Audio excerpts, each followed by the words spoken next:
Vamos abrir a palavra de Deus em primeiro livro das Crônicas, capítulo 29. 1 Crônicas 29, de 1 a 22. Disse mais o rei Davi a toda a congregação: Salomão, meu filho, o único a quem Deus escolheu, é ainda moço e inexperiente, e esta obra é grande, porque o palácio não é para homens, mas para o Senhor Deus.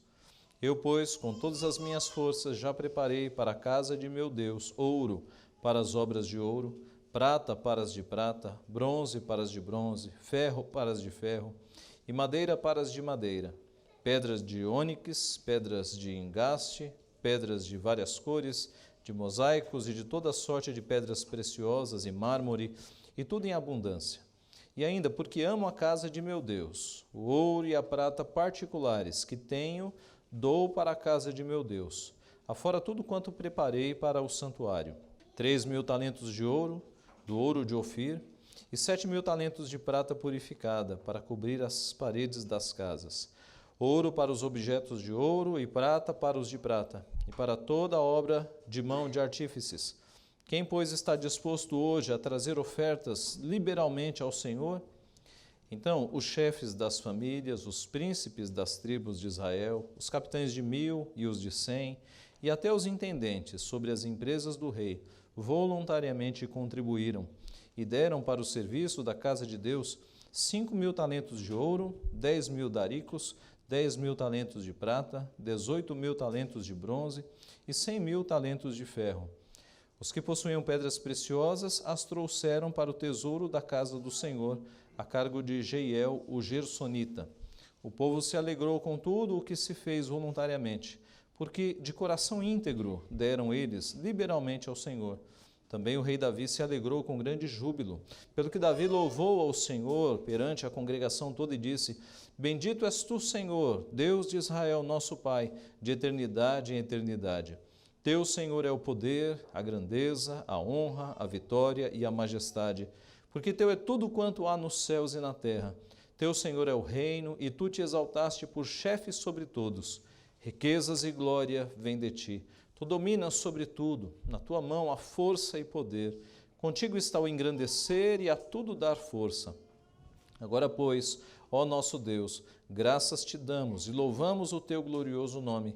Porque quem sou eu e quem é o meu povo para que pudéssemos dar voluntariamente estas coisas? Porque tudo vem de ti e das tuas mãos tu damos. Porque somos estranhos diante de ti e peregrinos, como todos os nossos pais, como as sombras são os nossos dias sobre a terra, e não temos permanência. Senhor, nosso Deus, toda esta abundância que preparamos para te edificar uma casa ao teu santo nome, vem da tua mão e é toda tua. Bem sei, meu Deus, que tu provas os corações e que da sinceridade te agradas. Eu também, na sinceridade de meu coração, dei voluntariamente todas estas coisas. Acabo de ver com alegria que o teu povo, que se acha aqui, te faz ofertas voluntariamente. Senhor, Deus de nossos pais Abraão, Isaque e Israel, conserva para sempre no coração do teu povo estas disposições e pensamentos. Inclina-lhe o coração para contigo. E a Salomão, meu filho, dá coração íntegro para guardar os teus mandamentos, os teus testemunhos, os teus estatutos, fazendo tudo para edificar este palácio para o qual providenciei. Então disse Davi a toda a congregação: Agora louvai o Senhor vosso Deus. Então toda a congregação louvou ao Senhor, Deus de seus pais. Todos inclinaram a cabeça, adoraram o Senhor e se prostraram perante o rei. Ao outro dia trouxeram sacrifícios ao Senhor e lhe ofereceram holocaustos de 1.000 bezerros, 1.000 carneiros, 1.000 cordeiros, com as suas libações, sacrifícios em abundância por todo Israel. Comeram e beberam naquele dia perante o Senhor com grande regozijo. Vamos orar mais uma vez? Santo Deus, a tua palavra é riquíssima e está diante dos nossos olhos, registro fiel que o Senhor fez de fatos tão importantes no decorrer da história, ação do teu Santo Espírito inspirando homens, ó Pai, separados pelo Senhor, para escrever a tua palavra de modo fidedigno, de modo inerrante e infalível, ó Pai, testemunho para as gerações. Te louvamos porque ela atravessa os séculos e hoje ela nos ensina e ela nos dá as disposições corretas as quais devemos seguir. Ela corrige o nosso vã procedimento, ela nos anima a Te servir, Pai. Te louvamos e Te pedimos que este texto sagrado, que não volta vazio, ó Pai, ele possa agora agir no nosso coração e que a partir, ó Pai, da iluminação do Teu Santo Espírito e da aplicação do Teu Santo Espírito no nosso coração, nós possamos ter uma transformação na nossa vida nesta noite. Transformação de mente, de coração e de vontade, Pai. Abençoa-nos, portanto. É o que nós pedimos em nome de Jesus. Amém. Meus irmãos, todos nós sabemos que nós vivemos em uma época de muito materialismo. As pessoas se importam muito em receber dinheiro, em acumular bens e pouco tem se importado com valores morais, com valores espirituais.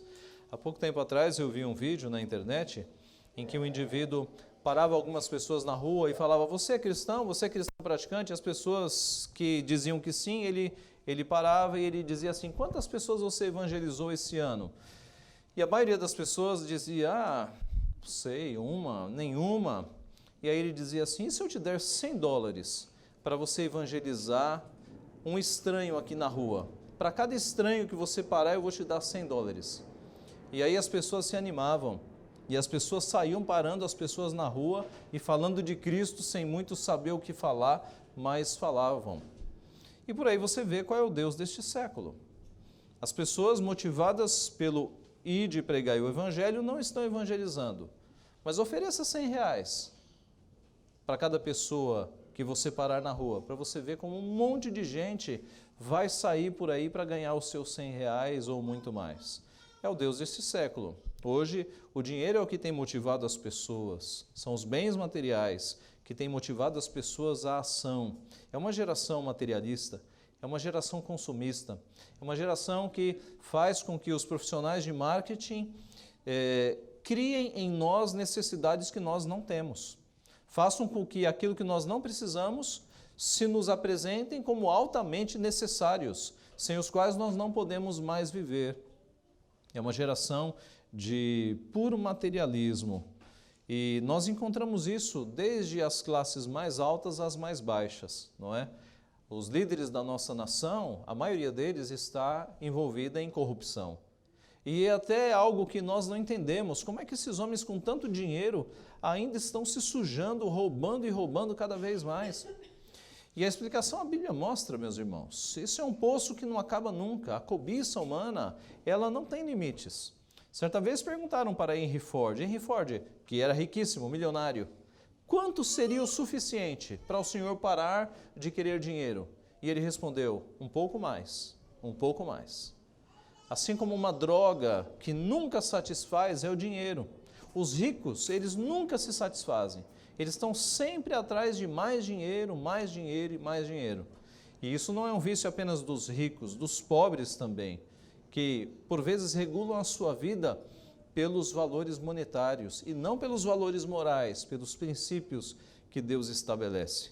Assim você tem empresários ricos na nossa nação entrando em esquemas de corrupção por ganância, porque querem mais dinheiro. Temos artistas fazendo coisas terríveis por conta de dinheiro. E temos cidadãos comuns também, regulando a sua vida na base de quem paga mais. Se me oferecem um salário bom no emprego, não interessa que eu tenha que mentir, que eu tenha que trabalhar no domingo, que eu tenha que fraudar algumas coisas. Se o salário é bom, isso compensa. E assim nós temos uma geração escravizada a dinheiro, que se afasta cada vez mais dos valores eternos. O texto que nós temos aqui nesta noite é um grande contraste, mostrando o povo de Deus desapegado materialmente.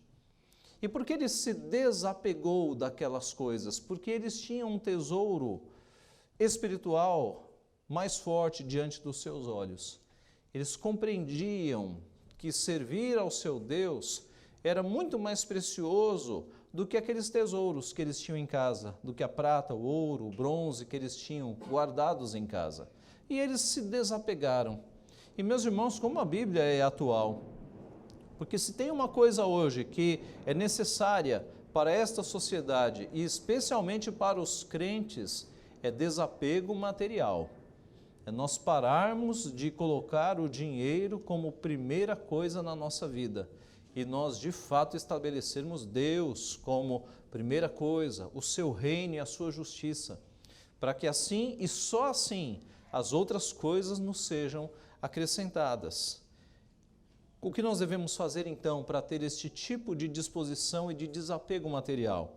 Em primeiro lugar, entender que Deus é o dono de tudo. Nós vamos analisar a oração de Davi. A oração de Davi vai nos dar base para isso que nós receberemos nesta noite. Veja o verso 10 e 12 da oração de Davi. Deus é o dono de tudo. Verso 10. Pelo que Davi louvou ao Senhor perante a congregação toda e disse: Bendito és tu, Senhor, Deus de Israel, nosso Pai, de eternidade em eternidade. Teu, Senhor, é o poder, a grandeza, a honra, a vitória, a majestade, porque teu é tudo quanto há nos céus e na terra. Teu, Senhor, é o reino, e tu te exaltaste por chefe sobre todos. Riquezas e glória vêm de ti. Tu dominas sobre tudo, e na tua mão há força e poder. Contigo está o engrandecer e a tudo dar força. Davi fez essa oração em extrema alegria de, depois de ter ele mesmo oferecido e doado os seus bens para a construção do templo, chamar os líderes do povo e fazer um convite aos líderes do povo, que eles também doassem seus bens liberalmente. E tamanha foi a surpresa e a alegria de Davi, que o povo trouxe uma quantidade de bens, desapegando-se daquelas coisas, que ele ficou tão impressionado, que aí ele faz essa oração. E nestes 3 versículos aqui da oração, nós vemos exatamente ele tributando tudo a Deus. Deus é o dono de tudo. Versículo 11. Teu, Senhor, é o poder, a grandeza, a honra, a vitória, a majestade, porque teu é tudo quanto há nos céus e na terra. Teu, Senhor, é o reino. Tu te exaltaste por chefe de todos. Riquezas e glória vêm de ti. Tu dominas sobre tudo. Na tua mão há força e poder. Contigo estão a engrandecer e a tudo dar força. Aquela enormidade, aquelas toneladas de coisas preciosas chegaram. E Davi reconheceu que não foi o povo que Deus, porque em última instância Deus era o dono de todas aquelas coisas. E aí ele tributa a glória de novo a Deus. Senhor, tu és o dono de todas essas riquezas. E como diz aqui no verso 11, no meio, teu, Senhor, não, porque teu é tudo quanto há nos céus e há na terra. Nós temos que, em primeiro lugar, entender que nós não somos donos de nada, que nós viemos a este mundo sem nada e partiremos deste mundo sem nada. Todas as coisas que existem são de Deus, as coisas estão aqui na terra, as pessoas passam, simplesmente passam, e os bens ficam. Deus é o dono de todas as coisas. É o que ele mesmo declarou em Deuteronômio 10,14. Eis que os céus e os céus dos céus são do Senhor teu Deus, a terra e tudo o que há nela. Jó 41,11. Quem primeiro me deu a mim para que eu haja de retribuir-lhe? Pois tudo quanto existe debaixo de todo o céu é meu. Deus declarando. E o Salmo 24,1. Ao Senhor pertence a terra e tudo o que nela se contém, o mundo e os que nele habitam. Ao Senhor pertence a terra, tudo o que nela se contém, o mundo e até os que nele habitam. Então a primeira verdade que nós temos aqui é que Deus é o dono de todas as coisas. Um pastor no passado, Abraham Kuyper, disse que não há um único centímetro quadrado em todos os domínios da existência humana sobre o qual Cristo, que é soberano sobre tudo, não clame, é meu, é meu. Não há um centímetro no universo que não seja de Deus. Toda a criação dele. E o primeiro passo, então, para nós nos desapegarmos do materialismo é percebermos que ele é fictício, que no fundo nós não temos nada, nós somos apenas pessoas usufruindo dos bens que são de Deus. Tudo é dele, tudo é para ele e por meio dele.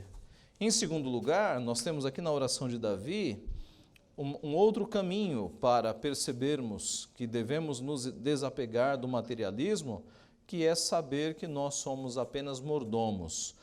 Observe a partir do verso 13. Agora, pois, ó nosso Deus, graças te damos e louvamos o teu glorioso nome, Porque quem sou eu e quem é o meu povo para que pudéssemos dar voluntariamente estas coisas?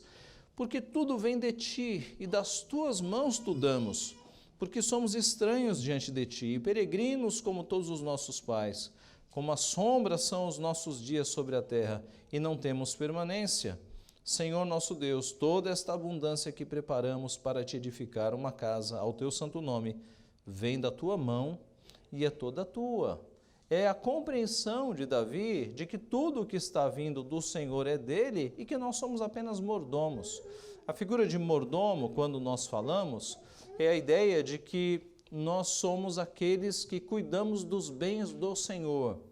Nós somos aqueles que administramos as coisas que são do Senhor. E se as coisas não são nossas, se são de Deus, se todos os bens são de Deus, nós devemos administrar com responsabilidade, porque não são nossos. Imagine uma cena mais prática. Imagine que você recebe dinheiro de uma pessoa e a pessoa diz assim: cuide desse dinheiro durante um ano. Você não vai gastar esse dinheiro, você vai cuidar e vai tentar investir, aplicar, para que quando a pessoa retornar, você entregue aquele dinheiro. Irmãos, em termos macrocósmicos, a terra inteira e tudo o que nós temos, na verdade, não é nosso. É tudo de Deus. Nós somos mordomos, nós somos administradores dos bens de Deus. Isso deve gerar em nós responsabilidade. Quando nós vemos uma moda agora de gente usando artigos extremamente caros, calças de 10 mil reais, blusas de 20 mil reais e coisas assim, pessoas gastando dinheiro com coisas caríssimas, nós percebemos que essas pessoas não entenderam nada. Que, na verdade, o fato de nós não termos essas coisas, Deus ser o dono de tudo, isso deve nos trazer responsabilidade. Tem pessoas no mundo passando fome. Então, como é que você compra uma calça de 1.000 reais quando você poderia comprar uma de 50 ou de 100? Tem gente passando fome no mundo. Tem gente abrindo sacos de lixo, buscando alguma coisa para comer. Então, é injustiça nós esbanjarmos os nossos bens quando há pessoas que têm carência e têm necessidade. O apóstolo Paulo, escrevendo aos Efésios, ele disse: aquele que furtava, não furte, antes trabalhe com as próprias mãos, para que tenha com que acudir ao necessitado. Não é para que tenha com que esbanjar, com que ficar se mostrando para a sociedade com bens e produtos caros, mas é para que tenha com que acudir ao necessitado. Algumas gerações de crentes no passado levaram isso a sério. Em alguns casos, a desigualdade social em algumas cidades foi mexida. Eu me refiro a Genebra. Quando um pastor foi colocado num cargo especial em Genebra, e ele colocou isso em prática, e ele acabou com a mendicância na cidade. E ele acabou com a desigualdade social, porque os ricos passaram a ajudar os mais pobres. O trabalho era feito com excelência, gerava poupança, e esse dinheiro que era guardado, ele não era esbanjado, ele era aplicado aos pobres, na criação de empresas, por exemplo. Numa onda de refugiados que aconteceu em Genebra, João Calvino foi um dos que trabalhou para que fosse construída uma tecelagem, para que os refugiados trabalhassem e tivessem com que trabalhar. Não era dinheiro dado assim gratuitamente, era dinheiro aplicado para que as pessoas pudessem trabalhar e dignamente tivessem os seus recursos. Então, meus irmãos, quando nós observamos que Deus é o dono de tudo e nós somos administradores, a gente tem que cuidar do nosso dinheiro com mais responsabilidade, fazendo o bem daqueles a quem Deus coloca ao nosso redor, porque Ele quer nos usar como seus instrumentos para abençoar pessoas. Voltando ao nosso texto, o que foi que eles doaram que Davi ficou tão impressionado? Irmãos, fazendo a conversão aqui dos valores, que na nossa versão aparecem como talentos, 3.000 talentos, 7.000 talentos, nós temos as medidas, né, os pesos dos nossos dias. Eu vou ler a partir do verso 4, já fazendo essa tradução de valores.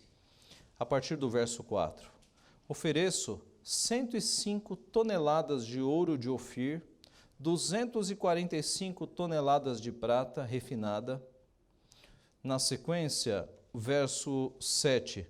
Para a construção do templo de Deus, entregaram 175 toneladas de ouro, 10.000 peças de ouro, 350 toneladas de prata, 630 toneladas de bronze, 3.500 toneladas de ferro. Meus irmãos, é muito peso, é muita coisa, é muito ouro. Esse povo, que era um grande povo, tinha ali os seus pertences, mas eles se desapegaram e, de fato, eles entregaram tudo ao Senhor, porque havia uma necessidade na casa do Senhor. E quando Davi começou a ver essa quantidade de tesouros chegando, ele ficou de fato impressionado.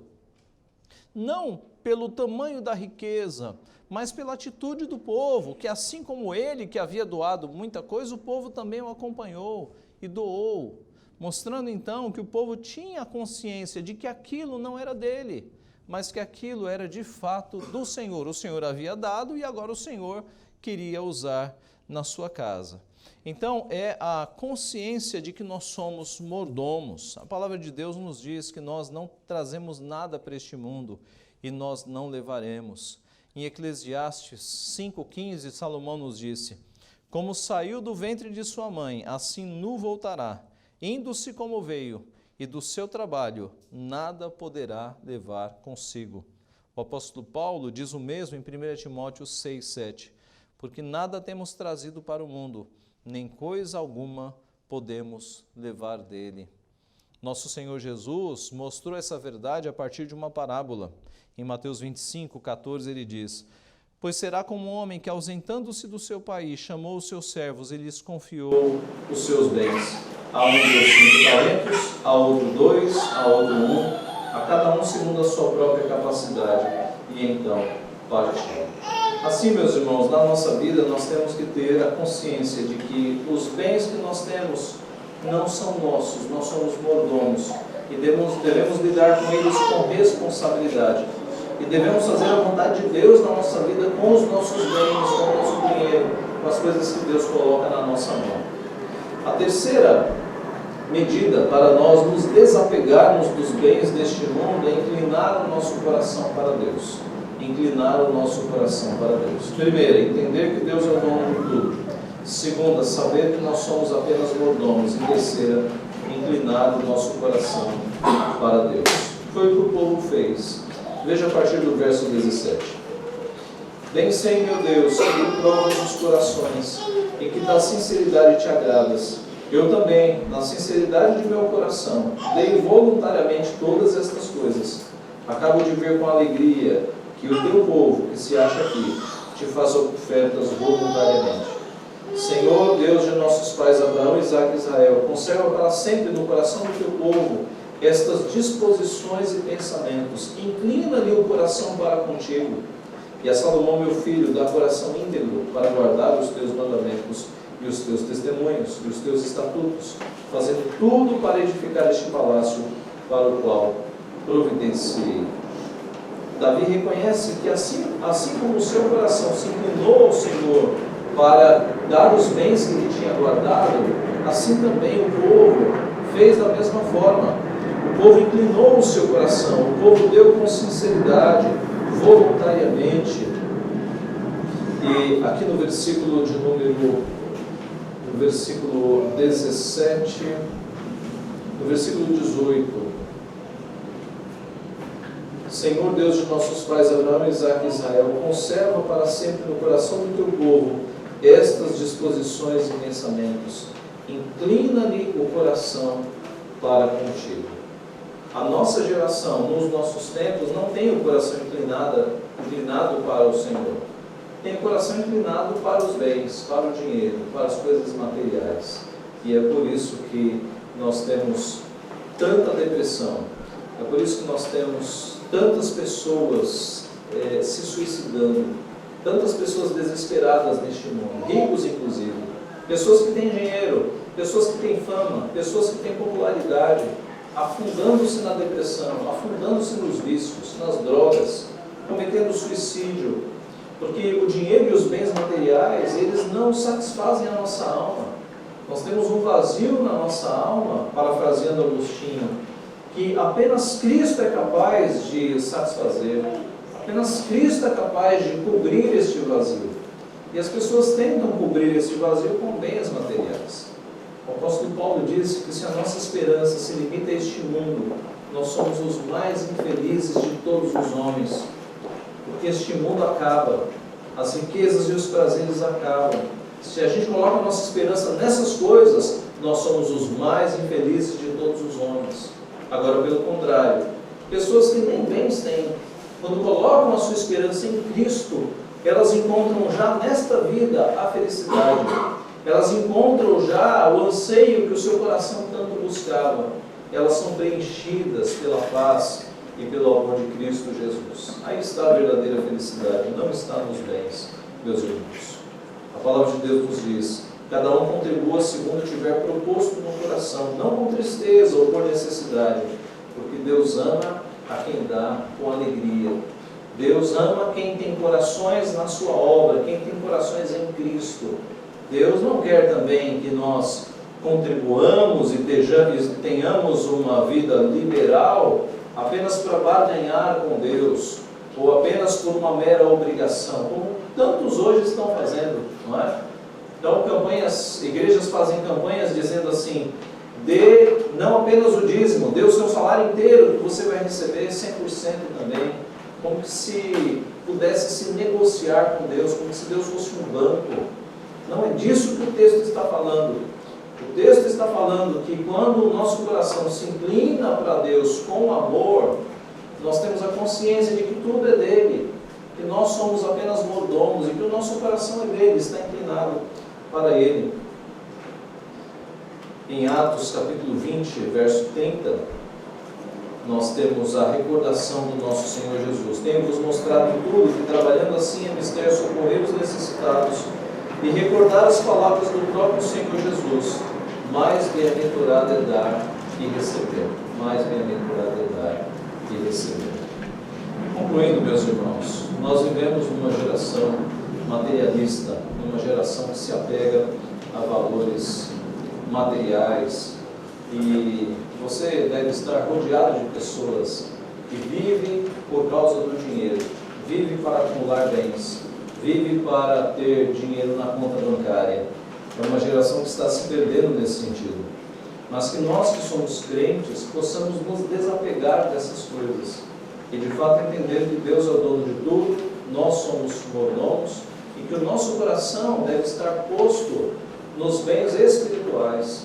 Não podemos colocar o nosso coração nas coisas deste mundo, no dinheiro e nos metais, onde a traça e o ferrugem corroem, onde o ladrão rouba. Mas o nosso tesouro deve estar no céu, onde nada é afetado. Certa vez eu li num livro um escritor falando sobre mordomia cristã, e ele dizia que o nosso orçamento doméstico é uma declaração de fé. O nosso orçamento doméstico é uma declaração de fé.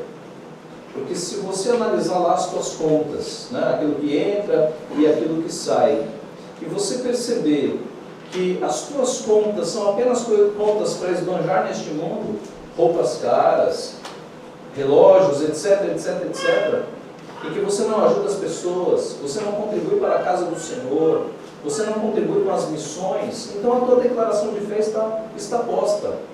É uma declaração de fé materialista. Agora, se pelo contrário, o teu orçamento doméstico, ele inclui, além da sua subsistência, a ajuda às pessoas, o cuidado para com a obra do Senhor, aí sim, você tem um coração inclinado para com o nosso Deus. Irmãos, há missionários no mundo passando necessidade. Neste momento, quando o dólar no Brasil disparou, há missionários nossos passando necessidade por conta do câmbio, não é? Porque as igrejas que davam R$500 e esses 500 eram convertidos em dólar, hoje esses 500 compram muito menos dólar lá fora do que antes, né? Por conta do câmbio. E se os milhões de evangélicos tivessem o coração na obra, missionários não estariam passando necessidade. Missionários não estariam com a xícara na mão, pedindo dinheiro, pedindo trocados na igreja. Que os crentes, e agora nós aqui, nós não sejamos materialistas, mas nós tenhamos o nosso coração inclinado para as coisas de Deus, sabendo que tudo que nós temos veio do Senhor, não teríamos nada se não fosse Ele, e por causa disso deve voltar para Ele, para que o seu nome seja glorificado. Que Deus então assim nos abençoe. Amém. Em resposta à mensagem, vamos cantar o hino Doxologia, número 15 do nosso inário.